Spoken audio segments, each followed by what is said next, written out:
ऐसी उन्होंने डायरेक्ट किया है, बहुत अच्छी फ़िल्म बनी है, बहुत मज़ा आया मुझे फ़िल्म में काम करके और सब्जेक्ट बहुत अच्छा है। और मैं चाहता हूँ कि ये फ़िल्म पूरी दुनिया तक जाए, सब लोग देखें और इससे इंस्पायर हो, बिकॉज़ ये ज़रूरत है हर फैमिली की, हर परिवार की, हर समुदाय की और हर कंट्री की।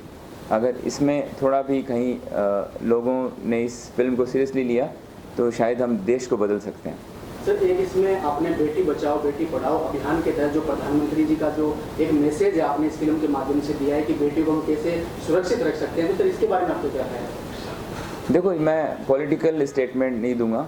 डेफिनेटली हमारे देश के माननीय प्रधानमंत्री जी का ये अनाउंसमेंट है कि बेटी बचाओ बेटी पढ़ाओ, और ये फिल्म भी कहीं ना कहीं वैसी है कि बेटी पे ध्यान दिया जाना चाहिए और बेटियों को ज़्यादा एडुकेट करना चाहिए। तो एजुकेशन के लिए ये फिल्म है और सभी कंट्री में है ये चीज़ें। मैं किसी पर्टिकुलर पार्टी और किसी के लिए ये फिल्म नहीं बनी है। वैसे ये फिल्म सबके लिए बनी है, सब एक आम आदमी के लिए बनी है, एक हर फैमिली के लिए फिल्म बनी है और मैं समझता हूँ इसको देख के लोग बहुत इंस्पायर होंगे। अब तक आपने जितने भी फिल्मों में काम किया, आपको सबसे चैलेंजिंग कौन सा रोल लगा? मुझे चैलेंजिंग लगा आलिया बासु गायब है, जो मेरी फिल्म आने वाली है। उसमें मैंने एक किडनैपर जो मेन प्रोटैगनिस्ट है इस फिल्म का, तो वो जो मैंने फील किया कि किडनैपिंग करना कितना मुश्किल काम है और जो मैं उसको फील करते गया तो मैं सो नहीं पाया था लास्ट के 7-8 डेज़, और मुझे वो बेचैनी और अनईजीनेस और रात को नींद नहीं आना, वो साइड इफ़ेक्ट्स होने लगे कि मैं इतना कैरेक्टर के अंदर था। मुझे लगा कि बहुत चैलेंजिंग है। फिर जैसे हमने फिल्म को कंप्लीट किया उसके बाद मैं वैकेशन पे गया और मैं थोड़ा उससे बाहर निकला। ज़्यादा डीप चले जाते हैं कैरेक्टर में तो शायद ऐसा एक्ट्रेस के साथ होता है। मैं ये कहना चाहूँगा कि खुश रहो, अच्छा काम करो, सबकी हेल्प करो और सबसे ज़रूरी है कि ज़िंदगी में जो भी आपके सपने हैं बस उस पर कंसिस्टेंटली आप काम करो। कंसिस्टेंसी के बिना कुछ भी पॉसिबल नहीं है। सर, अभी हम दोबारा ऑर्गेनिक फार्मिंग पे आना चाहेंगे। सर आपने जो ऑर्गेनिक फार्मिंग की है सर, लगभग आपने जैसा कि देखा गया आपने 60 एकड़ ज़मीन पर जो आपका फार्म हाउस है वहाँ आपने ऑर्गेनिक फार्मिंग की है, तो लगभग सर आपने किस प्रकार के वहाँ पेड़ लगाए हैं और आप उससे सर जो हमारे जो कृषक है जो किसान है उनको क्या मैसेज आपकी ओर से जाना चाहिए? ये सॉइल पे डिपेंड करता है कि ये जो महाराष्ट्र की सॉइल है जो बॉम्बे के नज़दीक है, वहाँ पे मैंगो और काजू की खेती ज़्यादा होती है, तो मैंने यहाँ की जो सॉइल के हिसाब से मैंने वही प्लांटेशन किया है। और ऑर्गेनिक थोड़ा सा रिज़ल्ट कम आता है ऑर्गेनिक का, क्योंकि थोड़ा स्लो प्रोसेस है और लोग इतना इंतज़ार नहीं करते, केमिकल और सबसे फास्ट ग्रो होता है। मैं तो सबसे यही कहूँगा कि हमें फ्यूचर देखना चाहिए, लोगों की हेल्थ को देखना चाहिए और ऑर्गेनिक को अपनाना चाहिए। सर, रासायनिक उर्वरक जब हम उपयोग करते हैं, किसान उपयोग करते हैं, पैदावार उनकी अच्छी होती है, वहीं ऑर्गेनिक में पैदावार कम होती है, तो इसके लिए क्या सुझाव है आपका? देखो, पैदावार पहले कम होती थी तब भी हम खाते थे, सप्लाई प्रॉपर थी, सुखी रहते थे। अभी हमने पैदावार ज़्यादा करके क्या किया, हमने बीमारियाँ ली है ना। तो मैं चाहता हूँ कि पैदावार ज़्यादा का ध्यान नहीं दें और शुद्धता पे ध्यान दें, प्योरिटी पे ध्यान दें और ऑर्गेनिक को समझें और उसका इस्तेमाल ज़्यादा करें। और सर यहाँ पे जैसे कि आप प्रकृति प्रेमी हैं, आपने जैसा कि देखा गया आपके फैंस भी आपको जो फॉलो करने वाले हैं, आप अपना जो ज़्यादा टाइम अपना फार्म हाउस में लगाते हैं और अभी क्या बरसात का समय है, आप काफ़ी पेड़ भी आपने खुद भी अपने हाथों से लगाए हैं, तो सर इसके बारे में क्योंकि ग्लोबल वार्मिंग हो ज़्यादा है, जो पर्यावरण है वो प्रदूषित हो रहा है, तो उसके बारे में आपको क्या कहना है? मैंने मियावाकी कॉन्सेप्ट से एक Miyawaki is a concept to plant the trees. मैंने एक मियावाकी कॉन्सेप्ट को अडोप्ट किया है और उससे मैंने एक फॉरेस्ट क्रिएट किया है। Forest in the sense like 22,000 मैंने ट्रीज़ प्लांट किए हैं all over my land in Lonavala as well Wada district Palghar. वहाँ पे और ये मियावाकी से क्या होता है, फास्ट ग्रो करते हैं ट्रीज़, उसका एक कॉन्सेप्ट है प्लांटिंग का, तो वो अच्छा है ग्लोबल वार्मिंग के लिए। ये आपने सही कहा कि लोग पेड़ काट रहे हैं, तो मुझे नेचर बहुत पसंद है, इसलिए मैं पेड़ लगा रहा हूँ। सबको लगाना चाहिए, क्योंकि हम तो हमारी तो एक एक्सपायरी डेट है, लेकिन ये जो प्लांट हमने जो लगाया है तो वो हमसे ज़्यादा लंबे टाइम तक रहने वाला है इस दुनिया में, इस धरती पे। तो हमें तो एक सर्टेन टाइम के बाद चले जाना है, बट प्लांट तो हमारे लगाए हुए हमेशा हमेशा के लिए रहेंगे। तो अभी आने वाला जो आपका प्रोजेक्ट है उसमें आपको फैंस को क्या मैसेज देना चाहेंगे जिस पे आप वर्किंग कर रहे हैं? बस मैंने बोला कि आप कंसिस्टेंटली आप काम करते रहो और अपने जो सपने, अपने जो इरादे हैं और आपने जो सोचा है ज़िंदगी में जो बनना है, बस उसके लिए आप मेहनत करते रहो। मेहनत का कोई सब्स्टिट्यूट नहीं है, और खुश रहो, अपने काम को एंजॉय करो। Thank you so much.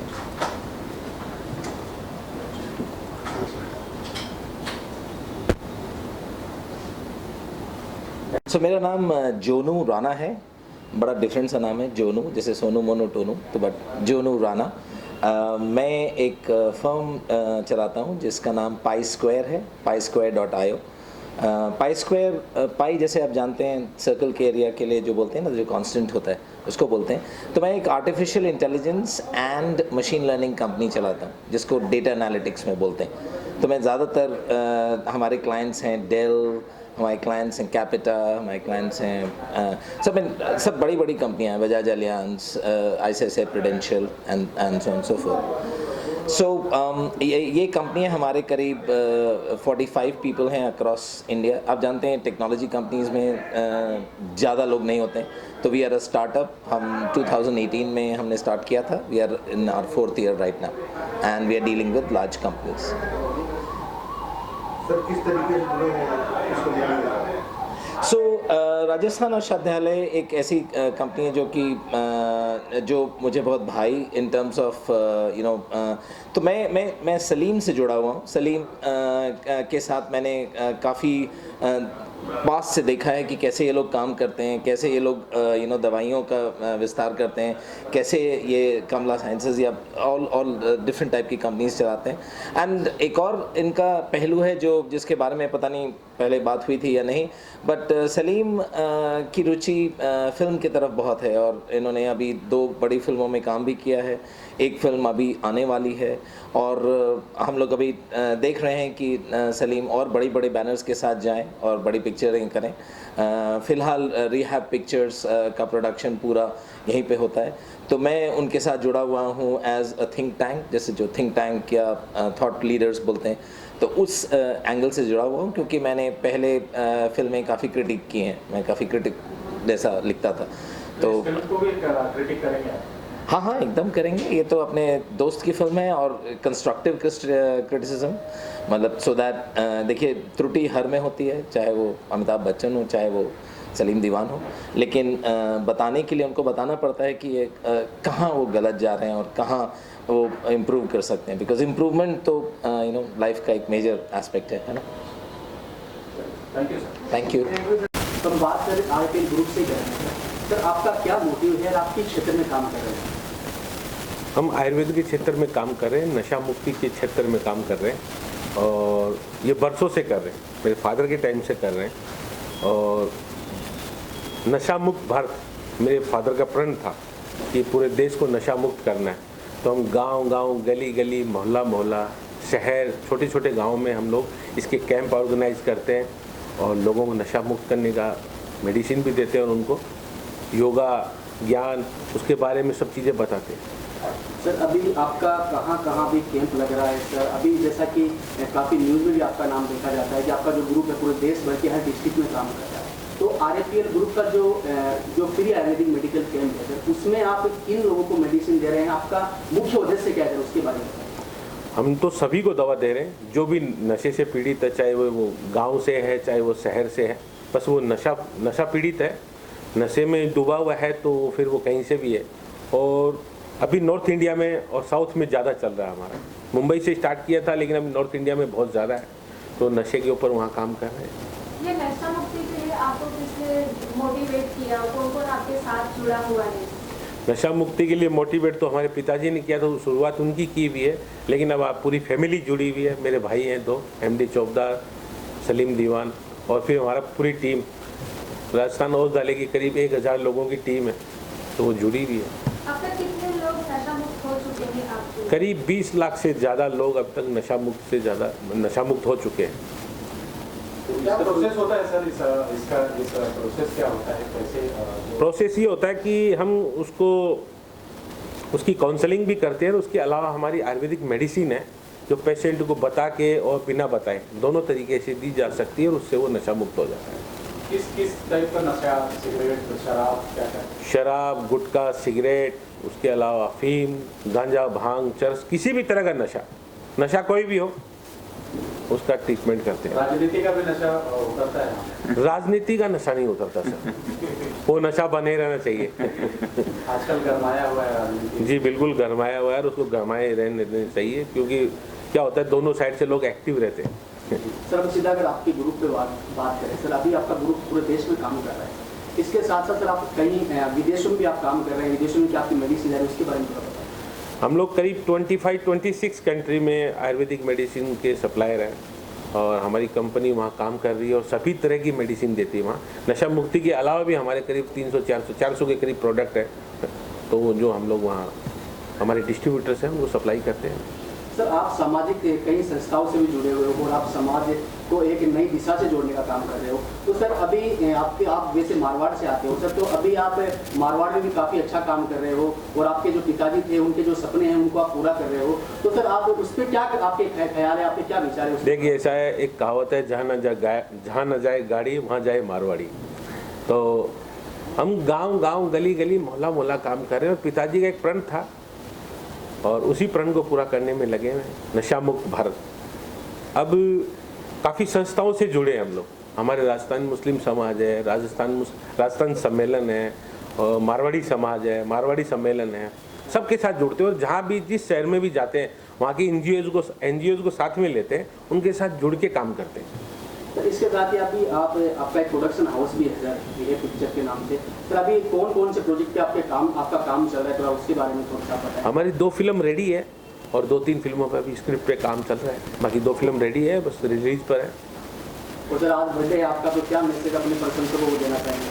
बस वही हमारे पिताजी का प्रण, नशा मुक्त भारत, वो भी मेरा ही प्रण है कि सबसे पहले नशा छोड़े और जीवन मोड़े।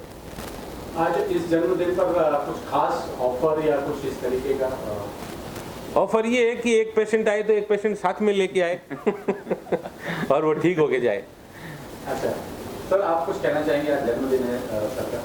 सबसे पहले भाई साहब को मैं जन्मदिन की बहुत बहुत मुबारकबाद और शुभकामनाएं देना चाहूँगा।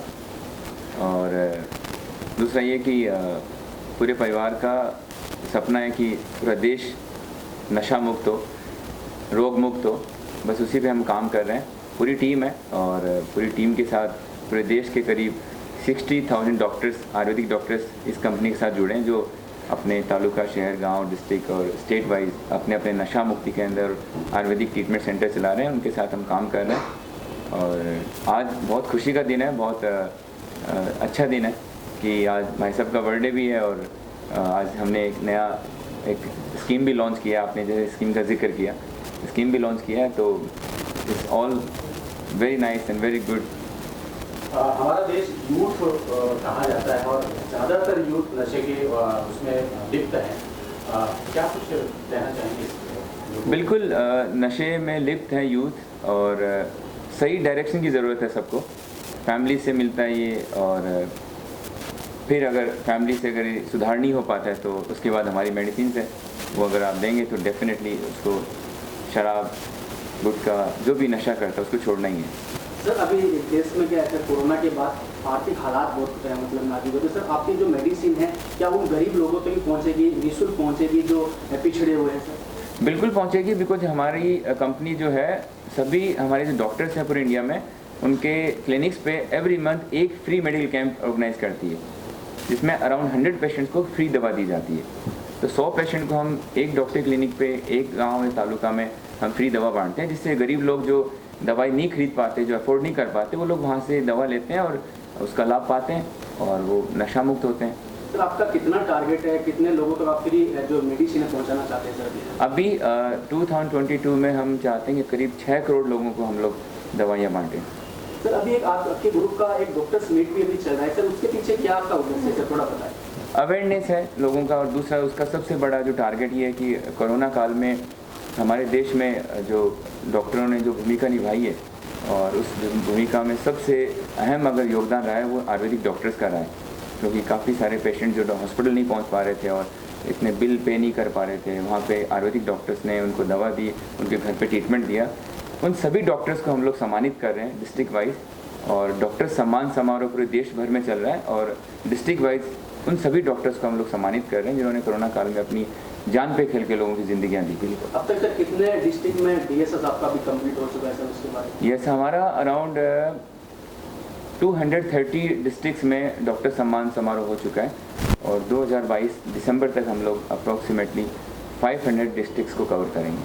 सर, कैंसर जैसे भयानक बीमारी से लड़ने के लिए राजस्थान आयुर्वेद में कुछ इलाज संभव है? जी, पिताजी ये कैंसर के ऊपर एक मेडिसिन बना रहे थे और काफ़ी हद तक मेडिसिन उन्होंने बनाई है।